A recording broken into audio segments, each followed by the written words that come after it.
இப்போ சினிமா அப்டேட்ஸை பொறுத்தவரை பார்த்தீங்கன்னா, இப்போது ரொம்ப நீண்ட காலத்துக்கு பிறகு தாய் கிழவி ஒரு பெரிய வசூல் கொடுத்துட்டுன்னு சொல்லி சில நம்பர்ஸ்லாம் போடுறாங்க.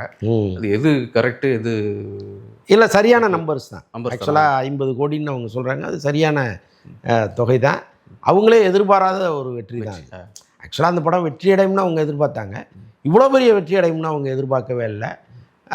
பட்டு அந்த படம் வந்து வாரத்தின் 7 நாட்களும் ஓடிச்சான்னா இல்லை, வெள்ளி சனி ஞாயிறு இந்த கலெக்ஷன் மட்டும்தான். இன்னொன்று பெரிய படங்கள் எதுவும் வரல, அதே மாதிரி நல்ல படங்கள் எதுவும் வரல. ஸோ அதனால் வந்த கடைசி நல்ல படம் வந்து தாய் கிழவி தாங்கிற அளவுக்கு சூழ்நிலை இருந்ததுனால அது நல்லா போயிட்டுருக்கு. அதில் அது என்ன சக்ஸஸ் ஃபார்முலான்னு கேட்குறேன். ஆக்சுவலாக நீங்கள் சொல்ல மாதிரி படமே வராது காரணமா, இல்லை படத்துக்குள்ளே எல்லாம் கலந்தது தான். இப்போ சினிமாங்கிறது வந்து ஒரு நல்ல படம் உடனே ஓடிடுச்சுங்கிறதெல்லாம் இல்லை.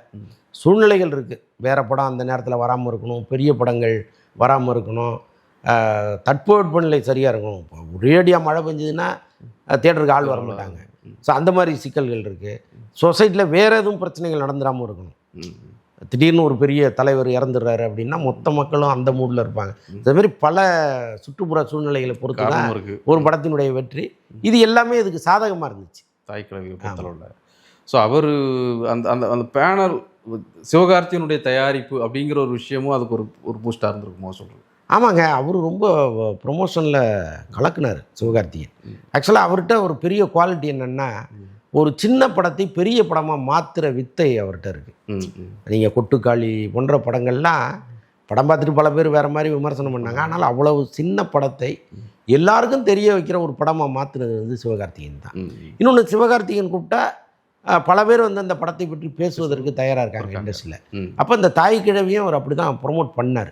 அவரே பல ஊர்களில் போய் பேசுனது, படத்தினுடைய கதாநாயகி ராதிகாவாக இருந்தாலும் இவரே அந்த படத்தில் ஏதோ ஹீரோவாக நடித்த மாதிரி ஒவ்வொரு ஊராக அந்த படத்தை கொண்டு போய் பெரிய அளவு கொண்டு போனார். அது பெரும்பாலானவர்கள் பண்ண மாட்டாங்க. ஏதோ நம்ம தயாரித்தோம், நம்மளோட அதோட அந்த கடமை முடிஞ்சுன்னு போயிடுவாங்க. பட் நல்ல படங்களை கொண்டாடுகிற மனநிலை அவருக்கு இருக்குது.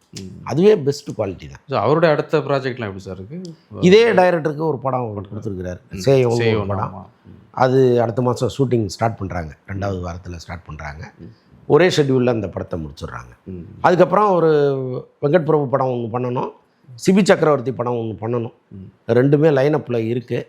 அதில் எதை பண்ண போகிறாருன்னு தெரில. அதே மாதிரி இவர் கமல் தயாரிப்பில் ரஜினி நடிக்கிற படங்களுடைய வேலைகள்லாம் எப்படி இருக்குது? ஆமாம், கமல் ரஜினி இணைந்து தயாரிக்கிற இணைந்து நடிக்கிற படம் அடுக்கிற படம் ஒன்று இருக்குது. இவர் தயாரிப்பில் சிபி சக்கரவர்த்தி டைரக்ஷனில் ஒரு படம் பண்ணுறாங்க. அந்த படம் கிட்டத்தட்ட அடுத்த மாதம் ஷூட்டிங் போகுங்கிற அளவுக்கு சொல்கிறாங்க. இல்லைன்னா ஒரு ஸ்கிரிப்டோட ஏதோ ஒரு ஃபோட்டோ வந்துச்சு அவர் சிபி. அதான் சிபி வந்து இந்த முதல்ல கதை சொன்னார். இந்த கதை ரொம்ப பிடிச்சி போய் ஸ்கிரிப்டோட வாங்கன்ட்டாங்க. அதுக்கப்புறம் எல்லாம் ரெடி பண்ணி கொண்டு வந்துட்டார். இப்போ ஷூட்டிங் போக வேண்டியது தான். இந்த ப்ரீ ப்ரொடக்ஷன் வேலைகளில் இருக்காங்க. இல்லை, ஏன்னா இப்போ சுந்தர் சி இல்லாமல் அடுத்த லெவலில் வந்தனால அது வந்து ஆக்சுவலாக சுந்தர் சி வந்து ஒரு காமெடி ஃபேமிலி என்டர்டெய்னர் அந்த மாதிரியான ஒரு கான்செப்டாக இருக்கும். இது அதிலிருந்து வேறு மாதிரி இருக்குமா? இல்லை, இதுவும் கிட்டத்தட்ட அப்படி தான். நல்ல ஆக்ஷன் காட்சிகள் கொஞ்சம் அதிகமாக இருக்கிறதா சொல்கிறாங்க. ஆமாம், சிபி இதை பொறுத்த. ஆமாம். இப்போ இவங்க 2 பேர் காம்பினேஷன் என்ன எதிர்பார்த்தாலும் அது இது வந்துச்சு பெரிய அளவில். ஆமாம்மா, பெரிய எதிர்பார்ப்பு இருக்குது. இன்னொன்று வந்து டிஸ்ட்ரிபியூட்டர்ஸ் மத்தியிலேயே அந்த படத்தை இன்னும் ஆரம்பிக்கவே இல்லை. சார், ஆர்கேன்னு போட்டதோட இருக்குது. ஆமாம், அது ரெட் ஜெயண்ட் தயாரிப்பு, அவங்க தான் ரிலீஸ் பண்ண போகிறாங்க. பட் இருந்தாலும் எல்லா ஊர்கள்லேருந்தும் பெரிய ஆஃபர் அதுக்கு இருக்குது.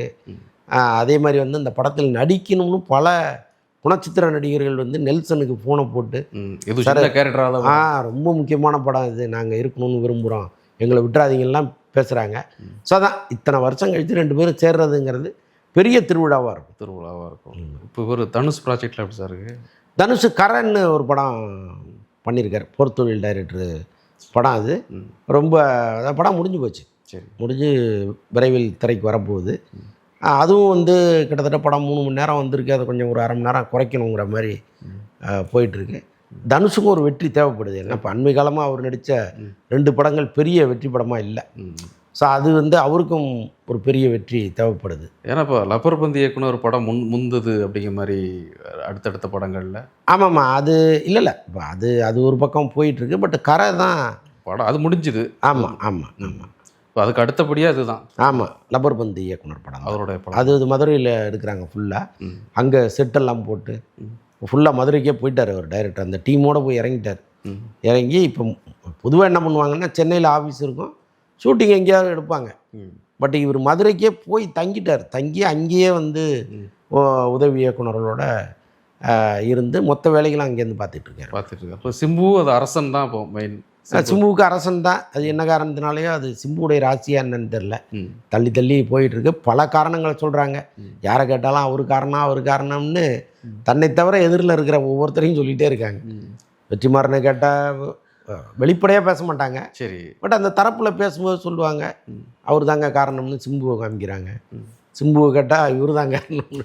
அது ஒரு மாதிரி குழப்பமாக போயிட்டுருக்கு.